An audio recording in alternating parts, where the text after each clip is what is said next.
In this video, I build a fully functional bomber aircraft in Create Aeronautics, complete with 360 machine gun turrets and the ability to deliver a high explosive payload anywhere in the world, so that I can commit war crimes against these villagers. Let's get started. So in the last Aeronautics video, I made this trimotor, which didn't quite work as well as I had hoped, but you guys had some ideas in the comments which I've now implemented, and guess what? It actually works now. I'm in a new super flat world, which I've customized, so we're at Y level 73. This is a much better analog of a normal world. If we look here, we're at a lift force of 7 piconewtons. I think someone said that's what this is, piconewtons. And watch this, if I throttle up, need a bit of a runway, but we do start to take off.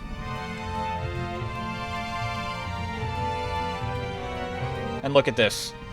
We're flying perfectly. We have controls. At this point, it's very inaccurate to a real-life trimotor. The wings are way bigger than they should be proportionally, but it flies. Another thing that someone pointed out is that control surfaces also respond to air pressure, so I made them bigger, and we now have much more responsive controls. I'm not having so many uncontrolled banks.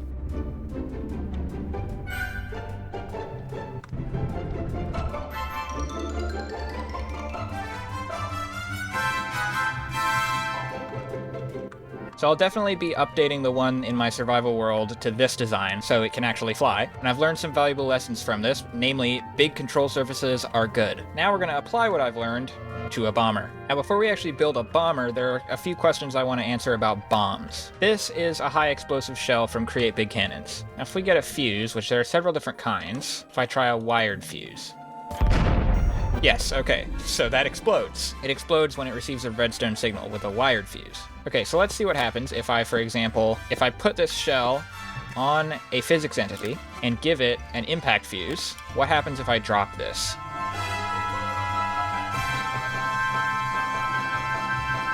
Nothing. What if I do a proximity fuse? Nothing. Sorry, I won't drop it on the cat. That's mean. It's an impact fuse. Detonates when the projectile hits something.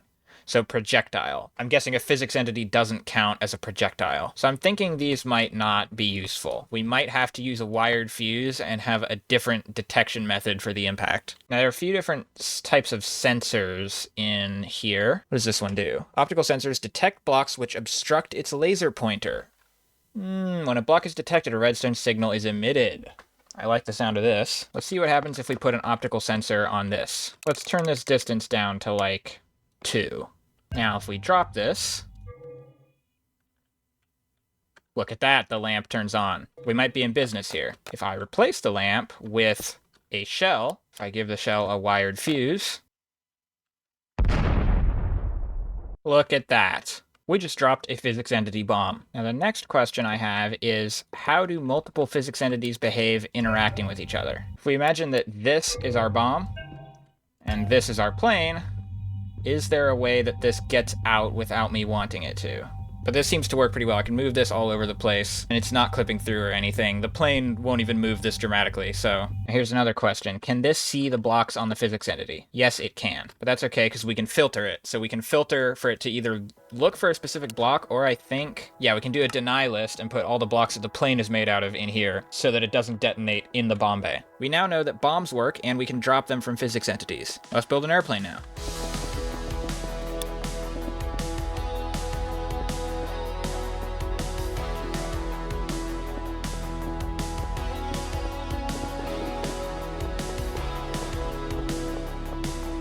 I'm basing this on a B-17 Flying Fortress, which was an American bomber in World War II, and this is roughly the shape of it, scaled up by a third, as is generally good practice when building anything in Minecraft. And this is the space we've got to work with inside. It's not a lot, but I'm going to try to fit in all the functional bits that we need. Now we're going to try using a TFMG engine for this one. Quite expensive to power, but let's be honest, I'm not going to be building this in survival anytime soon. I don't need a giant bomber, the pillagers are not that bad. So we might as well see what this thing can do. It needs a crankshaft. Bam, so that'll take rotational power out of there. And we're going to get a fuel tank, and I'm going to use a platinum one because it has higher capacity. Then we're going to get a mechanical pump and a pipe into the engine. In fact, let's do the fuel over here so we have a little more space.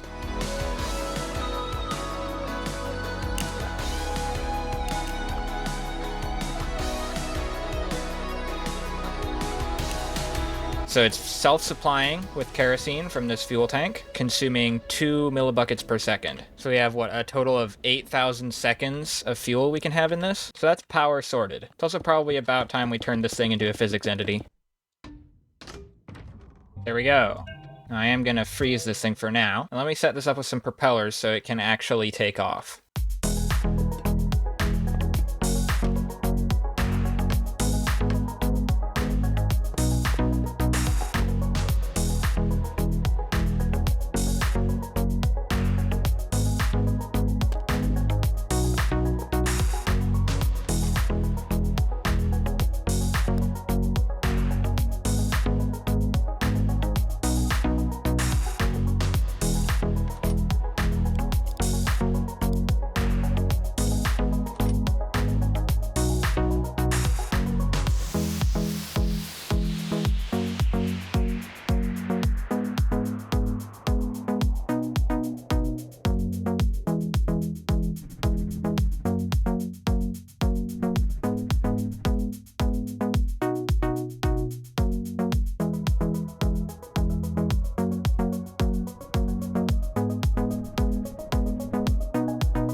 Well, it turns out it was no small task getting this thing off the ground. I ended up, as you can see, building basically the largest engine I can, it seems like. Making this any bigger didn't actually increase the output at all, so I'm assuming this is the max. Basically, the issue is stress units, and if you look at this now, we are using almost no power.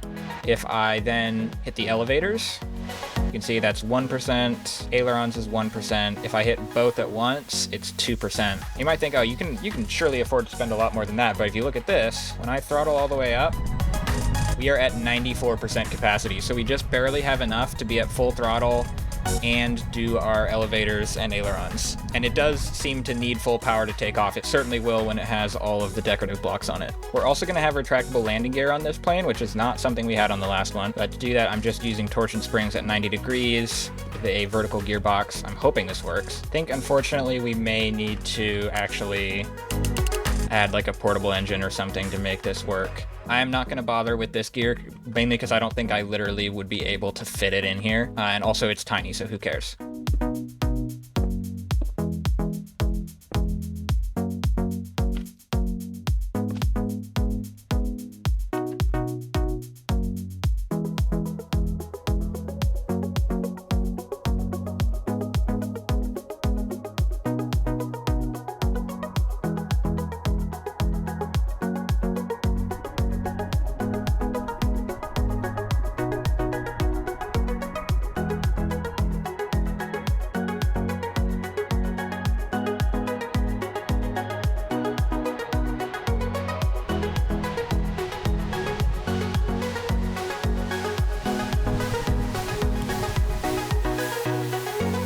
So I think we're ready for the first test drop. And we're gonna use a dud bomb for this, no explosives. So we've got our bomb positioned in the bomb bay here. All right, first we're gonna do a static test here, just see if this works.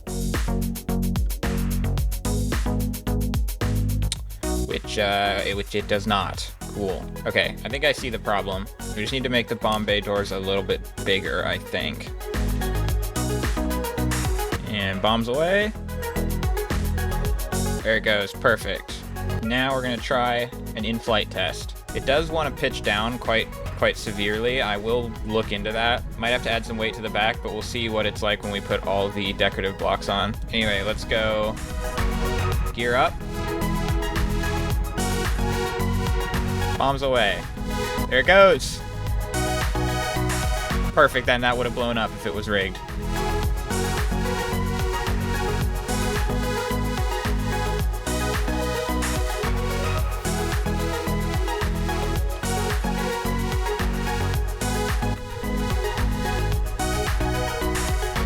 So now I've added a couple guns. These are autocannons from Create Big Cannons. So we've got one down here under the nose and one up here. I know there are supposed to be a lot more. There's supposed to be like one down there and one in the tail and stuff, but like, I mean, there's no space. I cannot possibly fit another cannon in here anywhere, but at least we have these ones. And as you can see, we can shoot, aim all around.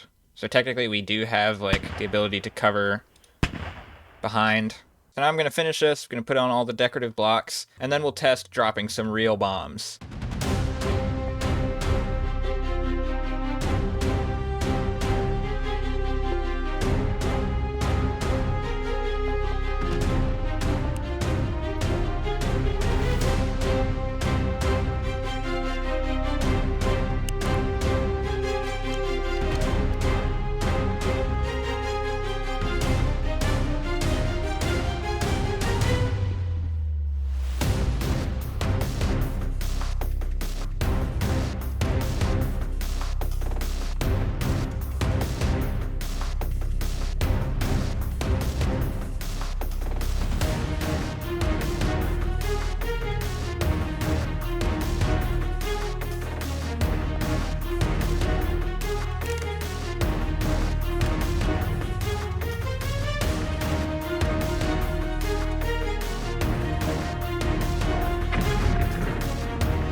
There you go, a working bomber in Create Aeronautics. Everything technically functions as intended. Yeah, I do imagine it would be hard to get bombs into the bomb bay without the creative physics staff. Sure, it's possible, but very difficult. Doing it with like rope pulleys and handles or whatever you would use. Again, I'm sure it's possible, but it would be very difficult. Speaking of very difficult, it is quite unwieldy to fly. The controls are not as responsive as I would like, and you do end up drifting all over the place, and it's almost impossible to go in a straight line. As you saw, it's also nearly impossible to accurately hit a target. I've dropped dozens of bombs on this village. There are craters everywhere, and I'm pretty sure I did not hit a single house. I would keep trying until I hit one, but this video, I gotta finish this video, okay, and this is taking forever, and I'm getting sick of making bombs. Theoretically, this can be used to terrorize villagers.